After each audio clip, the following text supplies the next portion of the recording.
Foundations of Mindfulness. Please pay attention. We have been following the instructions that the Buddha gave in the sutta called Satipatthana, or the Sutta about the four foundations of mindfulness, which covers all human activities.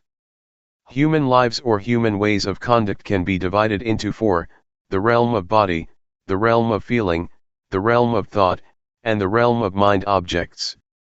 There are a lot of details concerning these four aspects of a human being.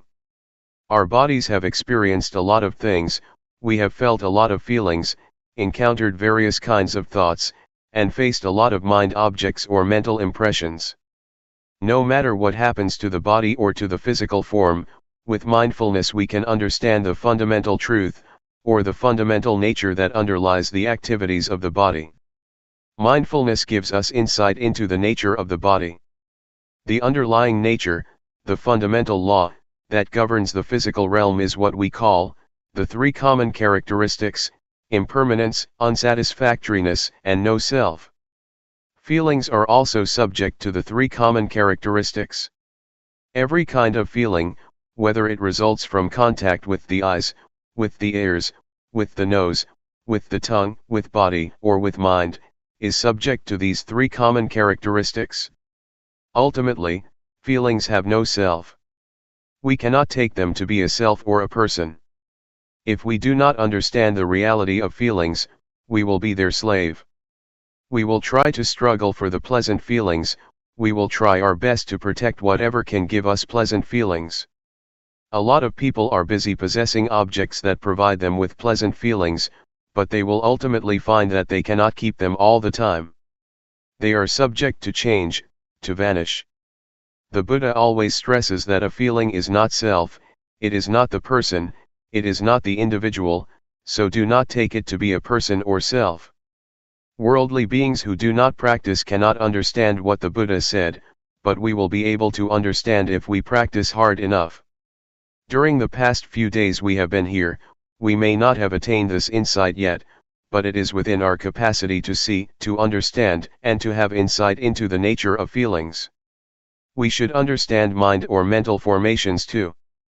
Thoughts, or mental impressions, are very important because if we are not aware of our thoughts they will give rise to anger, hatred, and delusion. They will give rise to pleasure, pain, sorrow, happiness, and a lot of conventions.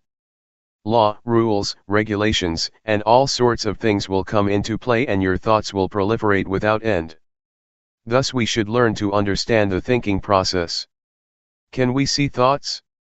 Can we know the thoughts that arise in our minds? Do we follow the thoughts or do we just know them, just be aware of them? Do we suffer because of thoughts or do they make us happy? Can we see how thoughts are not self? Are we able to see them as void or empty of self? If we understand and see the thoughts that arise in our minds, thoughts are no big deal. We will become their master. But if we do not know the thoughts in our minds, they will control our lives, they will be our masters. To practice mindfulness meditation, we start by cultivating awareness of our bodies. We start at this point and then we become aware of feelings. Once we are confident enough to be aware of body and feelings, we will then go to the next step of being aware of our thoughts. We cannot jump directly to awareness of our thoughts, because we need to be skillful enough or it will cause us trouble. Our mindfulness should be cultivated and it has to start from an awareness of the body and our feelings. Once our mindfulness is developed enough, we will proceed further to train ourselves to be aware of our minds. We have to know the former step thoroughly first. If we ignore the awareness of the body, and jump to the step of mental awareness, we will become easily lost in our thoughts. To handle our thoughts and mental impressions, we need to know their weak points. It is as thought we are going to handle a snake. Snakes are harmful, but the skillful person who knows their weak point can capture them without getting hurt. It is like handling an elephant. Elephants are very big and strong, much stronger than human beings, but if we know their weak point we can capture and harness them. Whatever strength it has, however powerful it is, it does not matter because we know how to handle it. The same goes for our relationship with our minds and our thoughts. We have to know the weak point of our thoughts, then we will understand and will be able to handle them. We should know what their source is and how they are conditioned. With this knowledge, thoughts will not be harmful anymore. Keep knowing your body and mind. Stay only with the knowing, and do not do other than this. Stay firmly with knowing, and knowingness will bring about a change to your mind. We need not do anything to the mind or even the thoughts, but just pay attention to our awareness, the knowingness. Luangpor Teean compared unintentional thoughts to a rat and mindfulness to a cat. For ordinary people, the rat is very big while mindfulness is very small, the cat is very small. If you want the cat to get rid of the rat, you have to feed the cat properly, so that it will grow bigger and bigger until it can catch the rat. So what is the food for the cat, or mindfulness? We have to feed mindfulness with endurance, with diligence, and with constant effort to cultivate our mindfulness. They will develop our mindfulness, and mindfulness will do its duty on its own, handling, replacing, or removing the thoughts from our minds. We do not need to do anything with the thoughts. Just allow your mindfulness to grow and mindfulness will do its job. So, try to be firm on this principle. Does it sound difficult? Now let's talk about the fourth category, mind objects. There are two kinds of mind objects. One belongs to the realm of wholesomeness, and the other, unwholesomeness. Wholesomeness will enable us to be skillful, to be wise, and to be intelligent. It keeps our minds normal, stable, and unmoved by pleasure or pain. The unwholesomeness mind object, the second kind of mind object, always brings trouble to us. It creates a lot of suffering, and it turns one's mind to hell, to be animal-like, or to be a ghost. So, this is what we should be aware of. If we understand these four aspects of reality, body, feeling, thoughts, and mind objects, we have already covered all aspects of a human being, and our study is completed. So try to be familiar with these four realms of our lives, and learn to cultivate awareness of body and mind, of thought and of mind objects. Once we finish such study, our minds will become the noble life, the life that is harmful neither to ourselves nor to other people. It is called noble. Noble means harmless. Do not become stuck in doubt, in uncertainty. I can assure you that all kinds of sufferings, defilement, and unwholesomeness are born out of our ignorance of the nature of body and mind, and strengthened by it. Once we have attained insight into body, feeling, mind, and mind objects, these four aspects, our lives should be liberated. What I have learned, and have not learned much, I learned about these four aspects of life or reality. And, Luangpor Teean did not teach much, he only taught these. Once I understand these, I no longer need the master. I no longer search for or seek any master. My study has been finished, my search finished, and now I do not need master anymore. Now I have no fear at all. I have confidence in myself because I do not teach for fame, for wealth, for material gain, or for any reward. I just want to help people to understand themselves, and to realize the truth. What I have said are just words, but it is not what I have memorized from any texts. I have not much learning, but what I share with you is from my direct experience, from my own realizations. That is why I am confident speaking and sharing with you. That is all. Please regard all of us as brothers and sisters. The Buddha is the father, Dhamma is the mother, and Sangha is the brothers and sisters. Question: how does one know it is time for him to tackle with thoughts? Answer: you are ready to see the thoughts once you can know a thought. When a thought arises and you are aware of it, and you are not dragged by thoughts? If you are still being dragged by thoughts, leave them behind and just pay attention to body and feeling. It is like learning a language. In the beginning, we have to learn from a teacher, and the teacher has to start from A, B, C, D. A, B, C, D, or the language, is still something out there, but once we internalize it, we become one with the language, and we are skillful enough to use the language. The same is true of the practice. We need to practice until we become confident enough that it becomes our habit. When a thought arises, you are immediately aware of it, and can handle it properly. The more we are confident, the more we are able to handle or to control our minds. Finally, awareness will lead us out of suffering. If we still become lost in our thoughts and are still moved by them, still get happy or suffer because of them, it is not time yet. Anyway, for beginners, the first step of practice is not to keep knowing the thoughts. Please be aware of the body first. Once you are competent enough, it is okay to go ahead to the next step of mental awareness. Question: how do you get rid of drowsiness during the practice? Answer: it is natural to get drowsy. Everybody has to face this problem and overcome it. Otherwise, it will become an obstacle to the progress of meditation. Drowsiness is caused by the laziness of your mind. We should activate it. Try to give our mind a job to do. Pay attention to external things, so that it becomes activated again, or change your posture, or feel the vibration of your body. When I started the practice, I kept a bucket of water near me. When I felt drowsy, I used the water to wake me up. When it didn't work, I just put my head into the bucket to wake myself up. Do not close your eyes. Do not yawn, close your mouth and resist yawning. Make your movements stronger, smile, refresh yourself, and feel confident and courageous. Defeat it and subdue it. There are 5 hindrances that obstruct us from making progress in our spiritual activities. The first one is drowsiness, the second is restlessness or agitation, the third is doubt, the fourth is sensual desire, and the last is ill will or hatred. Drowsiness is like indolence, restlessness is like mischief, naughty, or stubborn, doubt has a nature of no self-determination or no resolution. These are the 3 dominant qualities of the mind during our progress. What the Buddha said is already in ourselves. He taught our reality. Question: on the conventional level, we have a saying, follow your heart, not your mind. Answer: it is the wholesomeness in our mind and in our hearts that tell us what we should do.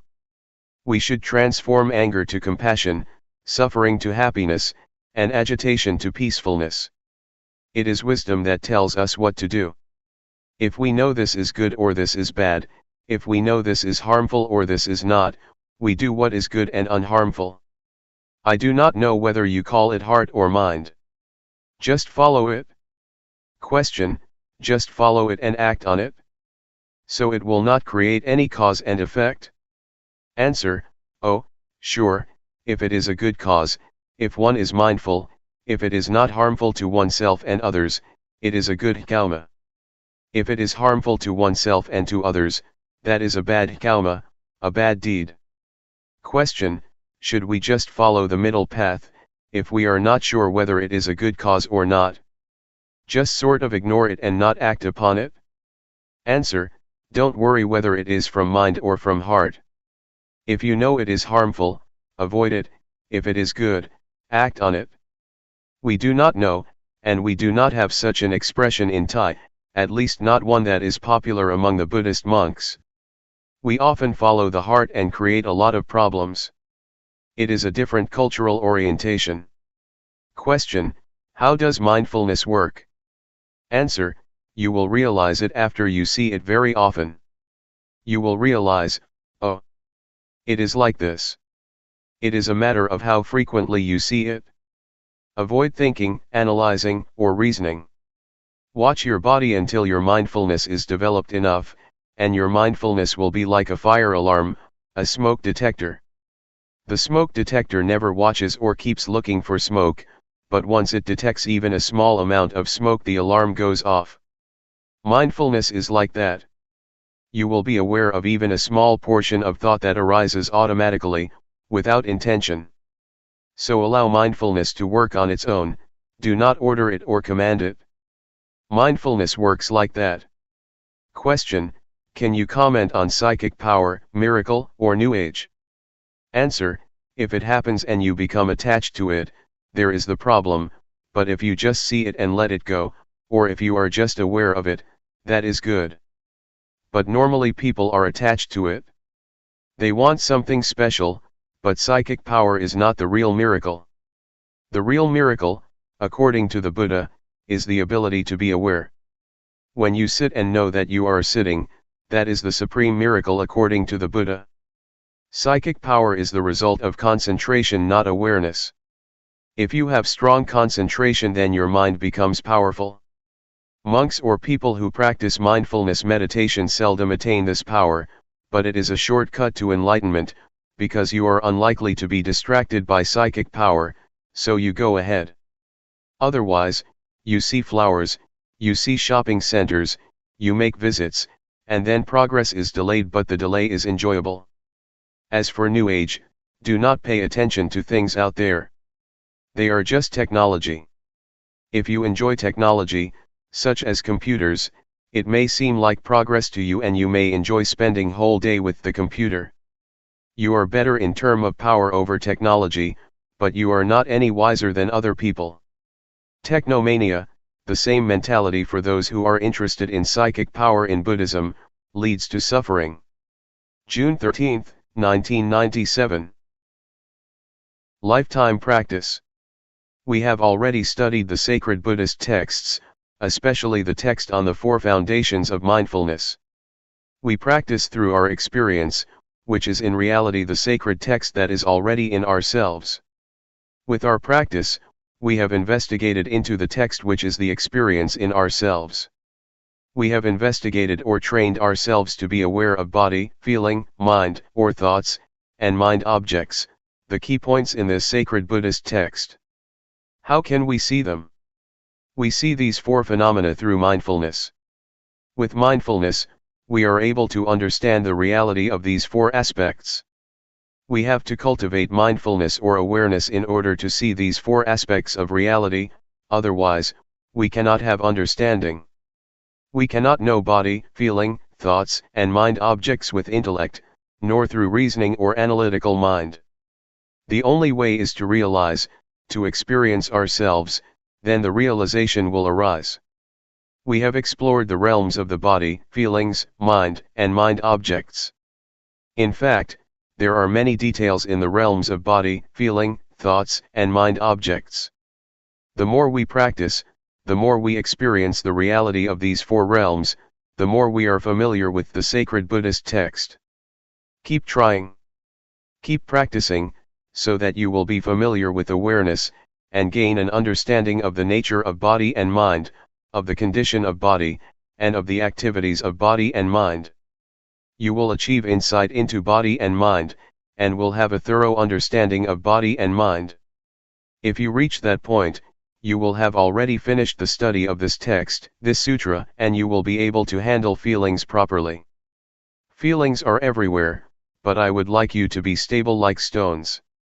Stones are here, stones are there, stones are everywhere, in Thailand, and in America. Stones are the symbol of stability, of constancy, of normality. So, if you handle feelings properly, and know not to be moved by whatever feeling it may be, or whatever feeling you may experience, your mind will be normal and constant, not getting high or low because of feelings, pleasant or unpleasant. If we do not know the nature of feelings clearly, we are going to be their servants. We will run after feelings, struggles for pleasant feelings and run away from unpleasant ones. Feelings, especially pleasant feelings, can lead to war. They bring a lot of consequences. Our lives will be dependent on pursuing pleasant feelings. That is why suffering arises. So, please understand feelings properly. Everyone has body and mind, and we have to stay with body and mind. We also all share the same feelings and mental impressions. They are present in all of us. If we understand body, mind, feelings, mental impressions, and mind objects, we will understand each other, we will realize that everybody is one, the same. So this sacred text can be applied universally. The Buddha has already laid out the formula to understand human beings, to understand ourselves. So, please try to learn this sutra, this text, through our practice in cultivating awareness and mindfulness. If we know this reality thoroughly, completely, our search for the meaning of life is complete. We have already graduated, there will be no need to study anymore. We get high or low, depressed or happy, feel pleasure or pain. We are up and down because of feelings or emotions, because we take them to be substantial, to be a person. We make them personal because we do not understand the real nature of these mental impressions. Somebody may feel, during the practice, that they are tired. But if you understand mental impressions clearly, you would rather say, tiredness is present in me, not, I am tired. We do not take tiredness to be ourselves or to be a person. So please develop an observer in your mind, within yourself. Just see the feeling, acknowledge it, notice it, don't identify with it, and you will learn how to be free of it. So, keep looking into yourself, keep observing, keep seeing, and you will be free, will see, will understand its real nature. If you see it frequently, the truth of body and mind will reveal itself for us to see. Actually, the truth reveals itself at every moment, but since we do not know how to see it, we miss it. There are a lot of consequences of not understanding the truth of body and mind. Defilement, anger, hatred, delusion, selfishness, and suffering, are all results of our inability to see body and mind properly. So, it is very important to learn seeing body and mind, to be aware of body and mind. Thought, or the thinking process, influences our speech and our conduct. Thus produces a lot of consequences and affect people in various ways, from one person to another, forming chain reactions. So, simply put, thoughts can produce a lot of consequences. But if we see the thoughts and understand their nature, they will not have as much influence or consequences. Unintentional thoughts cannot last if you see them, if you are aware of them they are not substantial. Once we are aware of them, they just fade away, so do not think they are substantial. Just be aware of them. They cannot produce consequences. A thought has no end, it is always concocting reality. If we do not know the way of the thought it will start another one and another, without end. There is a story of a dog in a monastery. Sitting under the staircase, the dog saw a monk returning from the alms round with food. It thought the monk very lucky because he could get food easily. After finishing his breakfast, the monk gave the leftovers to the dog. The dog had the idea that being a dog is even better, it can have food easily without having to go through the village. But after a while, a monastery boy beat the dog and the dog changed its mind, I would like to be the boy because he can beat the dog, he is superior to the dog. After the boy went to sleep, a fly buzzed over him, and the boy made a fuss trying to get rid of the fly without success. So, the dog thought being a fly would be better because he could disturb the boy, and the boy would not be able to get rid of it. A while later, though, the fly flew to the dog's mouth, so the dog just stretched his tongue out and caught the fly. He finally realized that to be a dog is better because he could overcome the fly. This is the concocting mind, the power of compounded thinking without end. We change our minds all the time. In a thought itself, there is truth, the truth of the thought, the cause of suffering as well as the cause of happiness, the truth of the way, the suffering, and the way out of suffering, the truth of attachment and the truth of detachment. Thought is not a self, it is subject to condition. You have to understand that thoughts are created by conditional factors. They cannot exist alone. So we have to understand the conditions that produce the thoughts.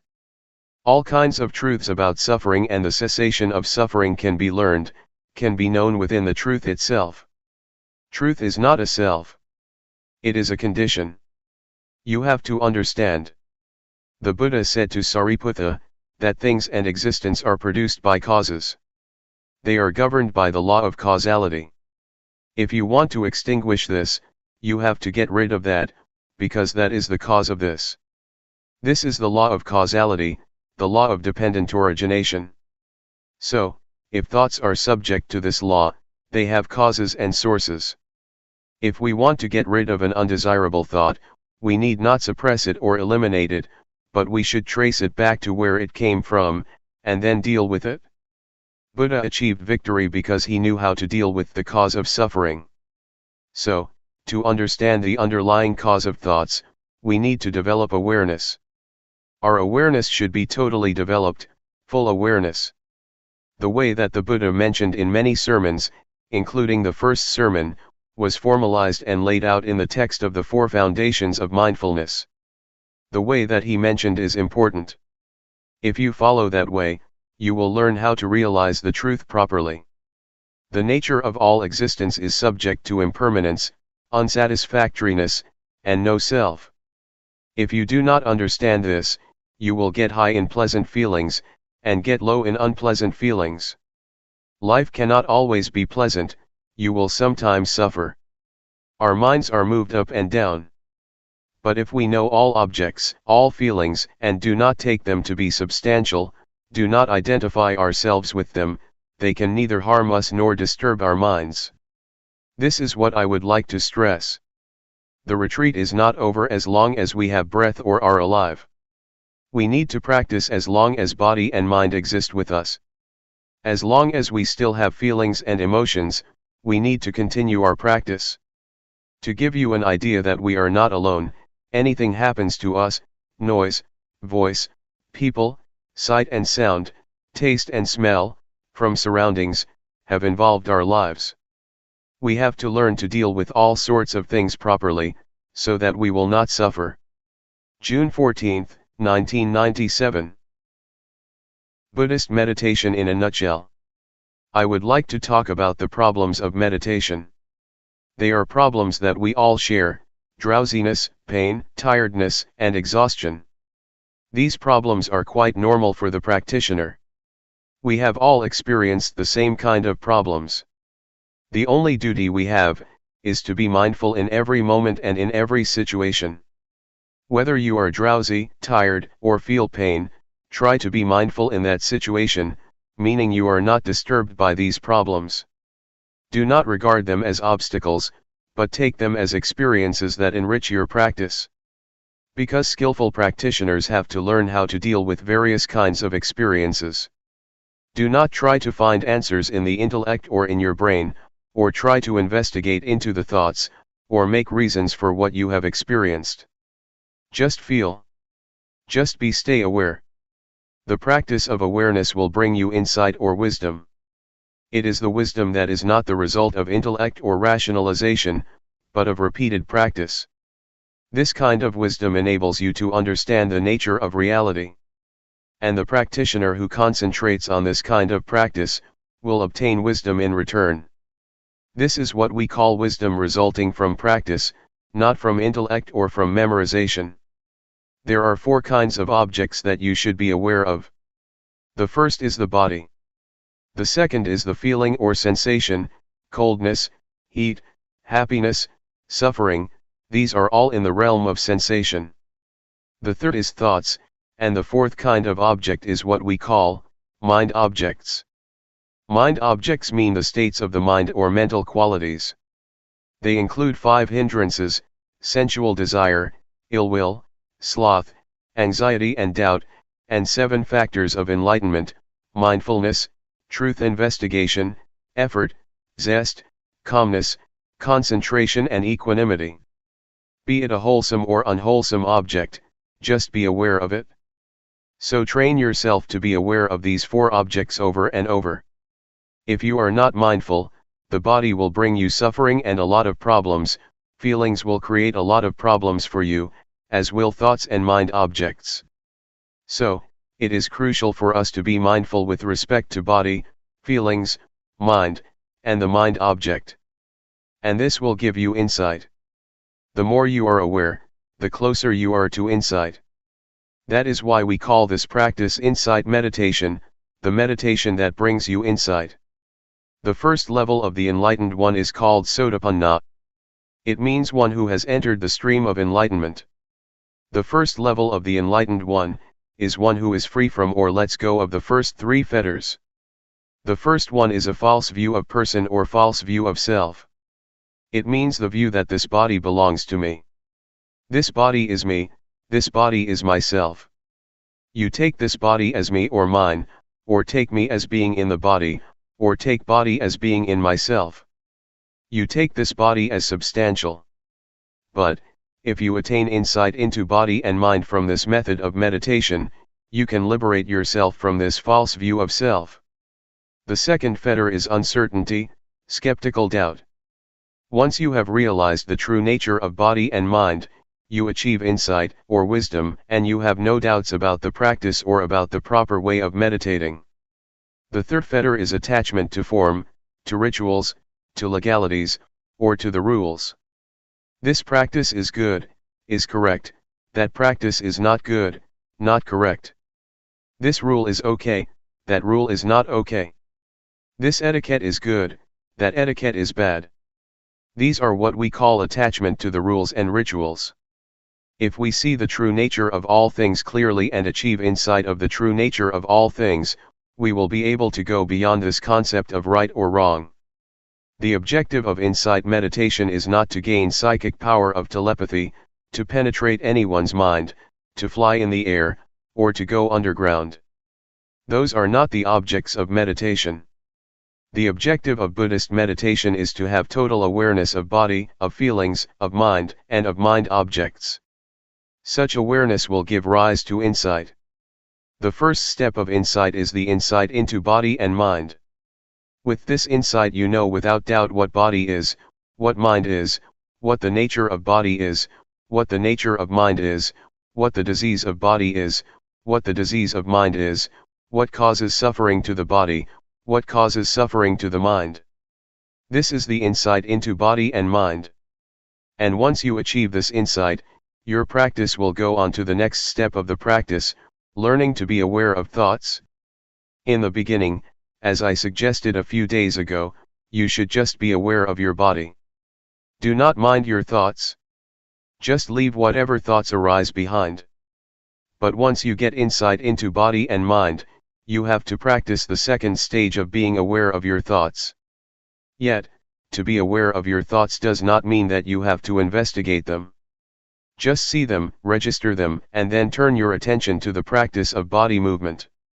Do not bargain or negotiate with your thoughts, not try to find the motive or reason behind them, do not ask yourself why you have such thoughts, why your thoughts are unwholesome. Not at all. Just be aware of them and come back to the practice. From this second step of practice, another kind of insight will take place.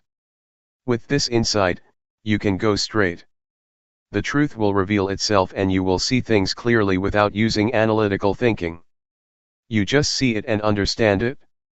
So, it is as if you go straight without interruption. Once you achieve a certain kind of insight, you will be able to look back and see what you have already passed. I would compare it with my walk here from the pond. I just go straight from the pond to this hall, and when I turn back I can clearly see everything that I have passed. This is the state of the mind that gets you insight. Is it difficult to understand? This practice, which develops mindfulness, is the practice that includes all kinds of training. In Buddhism we have three kinds of training. We call it threefold training: training in higher morality, training in higher concentration, training in higher wisdom. With this practice you will go through the threefold training because with mindfulness you observe morality, mindfulness also gives rise to concentration, and later wisdom arises from the practice. Once you achieve the insight that I mentioned, you will have no doubts about evil or goodness, and you will have no doubt about religion, what Buddhism is. You will have no doubts because it is clear to you, and there is no need to ask yourself what you have achieved. It is as if you take breakfast or lunch. Once you are full, you know you are full. You do not need more food. It is a realization nobody needs to confirm for you. You can confirm it for yourself. It is all right or good for you to experience drowsiness, frustration, and anxiety, because they help you learn. They come for you to see them, and the more you see them the more you will understand, just as the more often I see you the more I know you. I cannot mistake anybody for you. Once these mental qualities appear to you, do not be lost in them. Try to see them, do not identify with them, but see them, observe them. And the more you see them, the less likely they are to disturb you. They will gradually fade away. July 8, 1997. Insight Meditation. It's time to give a talk to complement your practice. We are practicing meditation to develop mindfulness, according to the system that the Buddha developed. This system of practice was not invented by Luangpor Teean or by anybody else, but was developed thousands of years ago by the Buddha. It is called insight meditation or Vipassana meditation. It is different from the calmness meditation, that was developed even before the time of the Buddha. The primary aim is to develop insight through mindfulness. The mindfulness that we experience or have already developed, is the same mindfulness that the Buddha experienced. And the body that we are going to be aware of, is not different from the one that the Buddha used as an object of meditation. The feelings or the sensations that we need to be aware of are also the same that the Buddha meditated on. And all the hindrances that we encounter, be it anxiety, uncertainty, indolence, anger or sensual desire, are also the same that the Buddha faced and overcame. So, what we do is not far from what the Buddha did or experienced. There are two objects that we have to be aware of, body and mind. That which moves is body. The hand's movement is the body's movement. That which receives sense impressions or that which think is the mind. The primary objective is to enable us to be aware of the body in the beginning.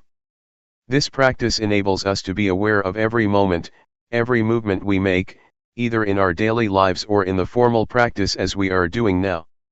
Sometimes we take this body as mine. We take our thoughts to be my thoughts, to be myself, or to belong to myself. These are misperceptions, or false views. We should take the body as body, mind as the mind, and nothing beyond that. The body follows the laws of nature. It has its own nature.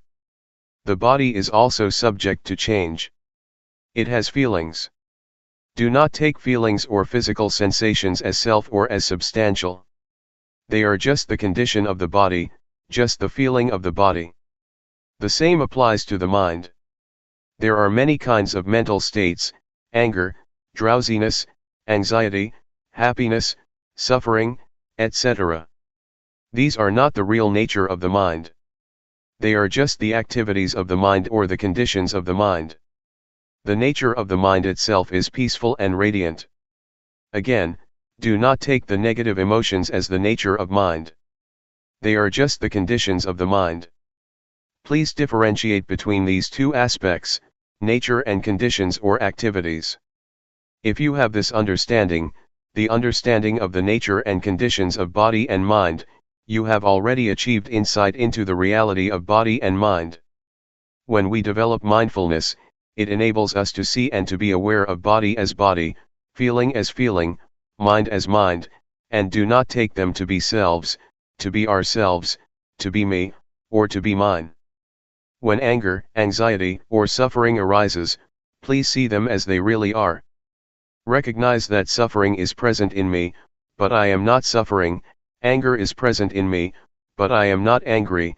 Drowsiness arises in me, but I am not drowsy. Try to see or to be aware like this. Do not take any emotion as yourself or belonging to you. Just take it or see it as it is. That is the proper attitude to have. When you practice mindfulness to a certain point, you will have this insight into body and mind, and the truth of body and mind will reveal itself. What is the nature of body? What is the nature of mind? What is the suffering of body? What is the suffering of mind? What is the cause of physical suffering? What is the cause of mental suffering? These are the truths that will reveal themselves when you attain a certain level of insight, and these will reduce your suffering. You have to look. You have to be aware. Then, insight will occur. If you are lost in thoughts or emotions, you cannot see, cannot understand the nature of mind. If you take this body as self or as belonging to you, you will not be able to understand the real nature of your body. So please keep knowing, and being aware of whatever happens to your mind and body. Do not identify yourself with thoughts, feelings, or emotions. Just see them. When you are aware, you will realize that the mind is impermanent, it is subject to suffering, and it is not self. The same goes for the body. The body is impermanent, it is subject to suffering, and it is not self. These are the insights, the results of awareness. Can you understand? The noise disturbs us, but sound is just sound. Do not bother with it. Don't be disturbed by noise. Just accept it. That's the way it is. Do not let it have an effect on you. The state of awareness is very important. It is the path. It is the fundamental of holy life. It is the whole of the training. In Buddhism we have three aspects of training, or threefold training: training in higher morality, sila; training in higher concentration, samadhi; training in higher wisdom, panya. If you practice mindfulness, you have already undergone this threefold training. Awareness enables you to be free from thoughts, free from mental states. It enables you to let go of these elements. And if you achieve the full awareness, you will be free from birth, aging, sickness, and death. You will no longer be disturbed by them. Mindfulness is the instrument to get rid of attachment, to let go of attachment, attachment to body or form, attachment to feelings, attachment to perceptions, attachment to mental volition, or attachment to consciousness. These 5 kinds of attachment, or attachment of 5 aggregates, will be dissolved by the power of awareness. The Buddha once said that attachment to the 5 aggregates, form, feeling, perception, mental volition, and consciousness, is suffering. It is the cause of suffering. So if you are able to let go of the attachment to the 5 aggregates, suffering cannot exist. That's why the Buddha calls it the supreme victory, the victory of letting go of these attachments. For this to be possible, you need to have full awareness, total mindfulness, which will enable you to see the way things really are, and to understand the nature and the conditions of things. The nature of things is impermanent, unsatisfactory, and no self. The conditions of things are subject to change. Pleasant, unpleasant, agreeable, disagreeable, content or discontent, these are the conditions of things that keep changing. They are not reality. What I told you is the truth, the Dhamma, it is not a fiction or an invention. And this state of insight is not beyond your reach. It is in your capacity to attain the truth, to realize the truth. Keep practicing. Develop awareness as much as possible. Do not waste your time on thoughts or on the thinking process. Just practice. Do not dwell on your thoughts. That's all for today. July 9, 1997.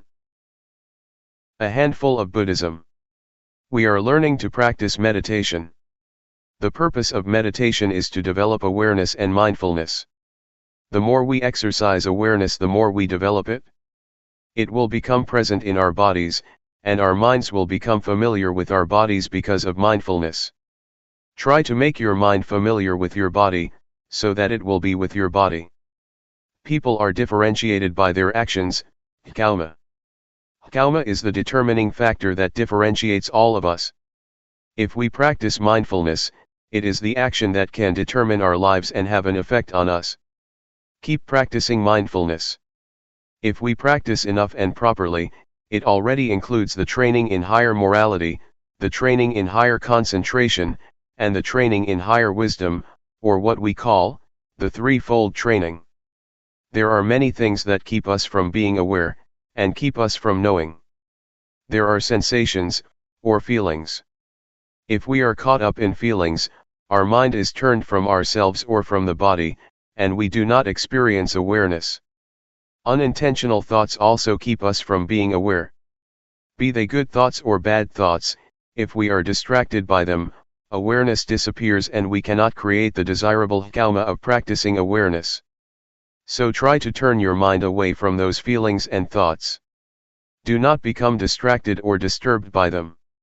If you become aware and keep knowing your body, you will realize later that the unintentional thoughts are like the garbage. They are undesirable and we are no longer tempted by them as before.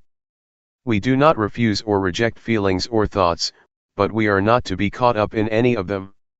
Mindfulness enables us to be aware of these feelings and thoughts, and mindfulness enables us to bring the mind back to the body's movement. We keep knowing, keep being aware, and keep returning our attention to our bodies, rather than being lost in our feelings, emotions, or thoughts. These will give rise to insight. We will see clearly that the unintentional thoughts are garbage that cannot trick us anymore. Formerly we may have enjoyed thinking the thoughts, falling into them, getting caught up in them. But once we see them as garbage, we feel ashamed of ourselves, and we no longer want to bother with them. This is the insight that you can achieve from thoughts themselves. They give you this lesson. When thoughts arise, just be aware of them. And I myself, as I told you yesterday, have been caught up in thoughts for many years, never aware of how they determined my life. But one day I was suddenly aware, I suddenly understood. I suddenly bumped into a thought, saw it face to face, and finally overcame it. My thoughts could not tempt me or trick me anymore. This was the decisive victory. Before that, I was the slave of my thoughts which concocted greed, hatred, and delusion. With thoughts, greed, hatred, and delusion arise. A lot of thoughts become the consequence of those defilements. Once I understood and saw the thought clearly, I became its master. The thoughts cannot be my master anymore. This is the insight, the result of accumulated awareness. The four categories, body, feelings, mind or thoughts, and mind objects, keep coming into our lives. We experience all of them. During practice, they keep coming, keep arising, and keep disturbing our minds. We do not know how to deal with them because we do not have enough mindfulness. But if our mindfulness is strong enough, they just come for us to learn and see their nature clearly, to see that they are temporary states of mind. There are two kinds of nature, the nature of body and mind, and the conditional state of body and mind. These are the two aspects of body and mind that we can realize, that we can understand. Later we can see where thoughts come from. Where are they? What is their source or origin? What is their stronghold? We can know it all. We will also be able to know the three characteristics, impermanence, unsatisfactoriness, and no self. We will know what they are, and we see everything in terms of them. This insight is possible because of the mindfulness that we keep developing. Everything that we experience can be put into two realms, body and mind. It is all related to these two realms, body and mind, and no more than that. When we are aware of the body and mind, we can see the two aspects that I mentioned earlier, the true nature of body and mind, and the conditional or the temporary state of body and mind. For example, feelings, whatever they are, heat or cold, pleasure or pain, happiness or suffering, these are not the true nature of body and mind. They are just the temporary states or conditions that keep changing. This reality or insight will reveal itself. These are the insights that keep coming to the mind. Be attentive to your practice. Do not bother with the practice of other people, looking to see how they practice, or how long they practice, or how well they practice. Don't worry about whether you yourself are practicing rightly or wrongly. Just keep knowing. Just maintain awareness. Just stay mindful. All your problems will be solved on their own. After you have progressed to a certain extent, you will find that many problems just disappear on their own, like drowsiness or scattered thoughts, etc. Mindfulness is the only fundamental of the practice. Just stay firm with mindfulness or awareness. There is no more than that. With mindfulness, the factors in codependent origination can come to their end. When you have contact with the world and have feelings, they will not produce defilement or any consequences. They just stop there if you have mindfulness. But if you do not have mindfulness, they will produce other factors. So just let the progress of codependent origination stop at the stage of feeling, and there will be nothing more. Once insight into body and mind arises, delusions appear, and the truth will reveal itself. After you have insight into body and mind, another insight will result, the understanding of conventional reality and the ultimate truth. With that, greed, hatred and delusion are reduced. You achieve insight into the three common characteristics of impermanence, unsatisfactoriness, and no self. Again, this will reduce greed, hatred, and delusion dramatically. These are the results of the practice. They are the insights that will occur on their own. That's why I always say that the practice of mindfulness is the perfect formula of meditation. It is perfect in every step, every stage of the practice. There is no more than that. All virtues, all teachings are included in the practice of mindfulness.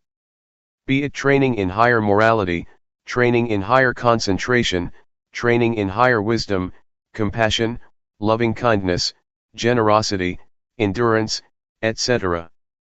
These are all virtues that you have already practiced through mindfulness meditation. In fact, the key teachings or the key virtues, according to Buddhism, are just a few, just a handful. July 11, 1997. Letting go. What we are doing now is following our Master, the Supreme Master, the Buddha, who developed this meditation a long time ago. He used his body and mind as the text or scripture for studying the Dhamma through cultivating awareness of the body and mind. Apart from the body, we should also be aware of feelings, thoughts, and mind objects. Mind and body are like a sutra that covers a lot of subjects, a lot of knowledge that we should know.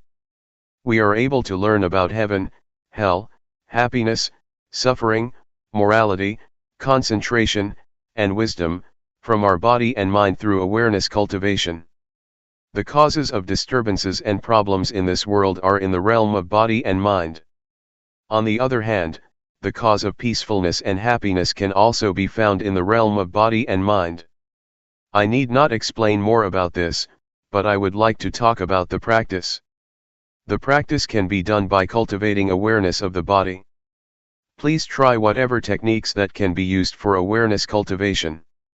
Actually, what Luangpor Teean taught is very up-to-date, never obsolete, very modernized, and suitable for the modern age. This method is a universal one because everybody has body and mind. All of us have the same properties, regardless of nationality, language, race, gender, etc. We all have the same properties of body and mind. Just try to breathe in and breathe out with awareness. When you breathe in, be aware of that in breath, when you breathe out, be aware of that out breath. And we will become one. Breathe in and breathe out. Let's try breathing in and breathing out. If we have awareness, all of us will become one. Otherwise, we are different people, behaving differently in our own way.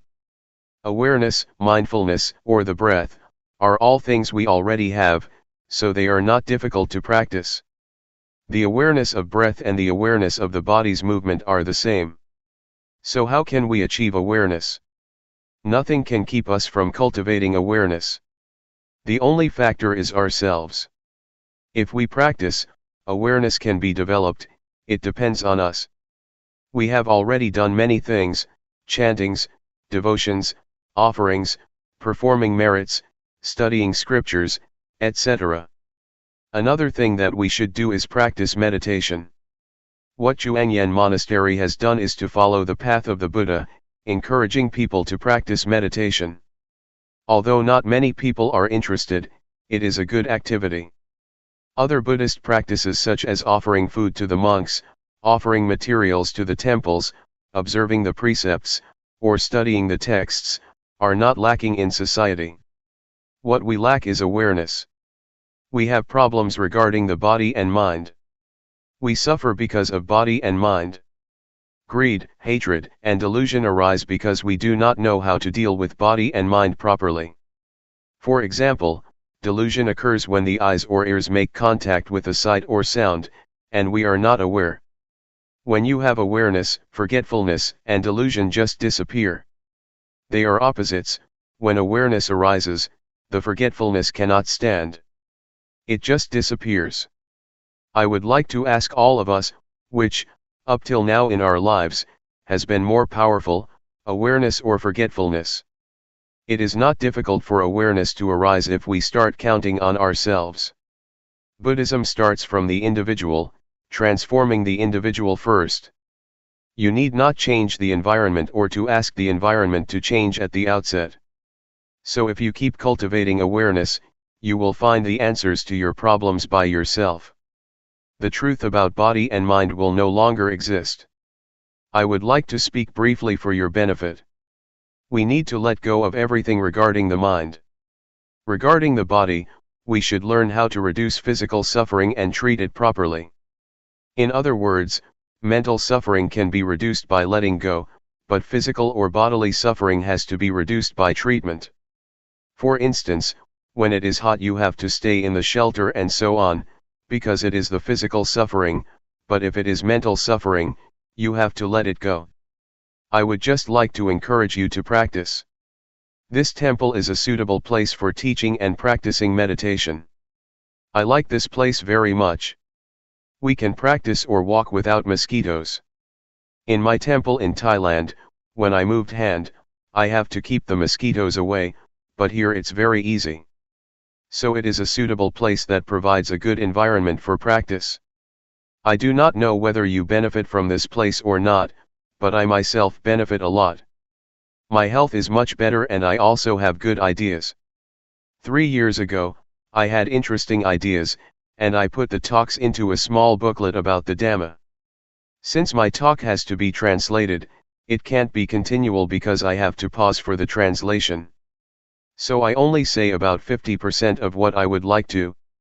If I were to speak in my dialect I could continue my talk more easily, but that's okay, do not take it seriously. It's better to have a question and answer session. I have to go tomorrow, so this is your last chance. Question: what should I do when I have no thought during the practice, and what should I do when I am aware of my body's movements but all kinds of thoughts arise simultaneously? Answer: what you should do is be aware of the thoughts that arise, that's all. When no thoughts arise, just be aware of your body's movements. When I practice, sometimes I lose my sense of self, but when it seems that I myself have disappeared, I just touch myself to regain my sense of self. Question: with awareness, one may attain the state of no self or even reach the level of arahant. Is the eradication of the 10 fetters that an arahant should achieve, before he reaches enlightenment also possible through awareness? Answer: awareness gives rise to higher morality, higher concentration, and higher wisdom. So, the threefold training is already incorporated in the act of awareness. It depends on how much awareness we have. If the awareness is strong, it can get rid of the fetters one by one. So it depends on how strong the awareness is. The more powerful it is, the more likely it is that it can overcome or dissolve the fetters. Question: how do we enhance the changing conditions of our bodies and minds with awareness during our practice? For instance, what do we do if the mind becomes neutral? Answer: a neutral state of the mind means that the mind is ready to be happy or suffer. Just be aware of that neutral state. If it transforms into a pleasant feeling, just be aware of it. If it becomes an unpleasant feeling, just be aware of it. At the same time, if there is no thought, just recognize that there is no thought. When a thought arises, just be aware of it. You need not do anything with your mind or make it move from that state. Just practice and be aware of your body's movements, that's all. Question: is there any difference between the awareness that we are developing, and the awareness of the Buddha? Answer: they are the same. If you develop awareness to a certain point, your mind will be at the level of sustained observance, constant awareness. It is a sustained awareness, keep seeing and keep knowing all the time. This state of sustained awareness will include morality, concentration, and wisdom, and it will also enable you to see the cause of suffering. This state of awareness will lead to the cessation of suffering. So, this is the state of Buddhahood. The awareness of the Buddha is the awareness that enabled him to see the Four Noble Truths: suffering, the cause of suffering, the cessation of suffering, and the path to the cessation of suffering. If you achieve the state of sustained awareness, the practice is over, you have already reached the end of the practice. I would like to encourage you to practice and train yourself to deal with mind and body properly. For example, when anger arises in your mind, just know it. Just be aware of it. Do not become lost in it or identify with it.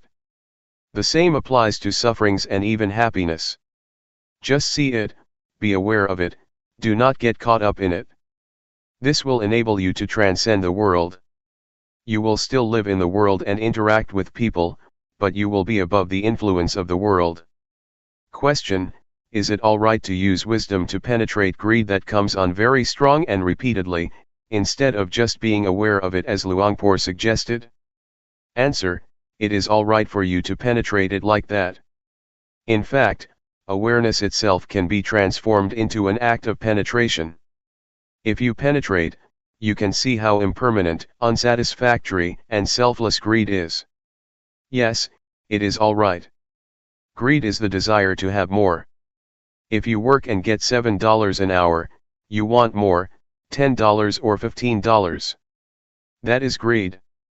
But if you work and get money in return, say $7, and just concentrate on the work you do, that is not greed. Greed is a desire that arises in the mind, not the act of working to earn your living. July 12, 1997.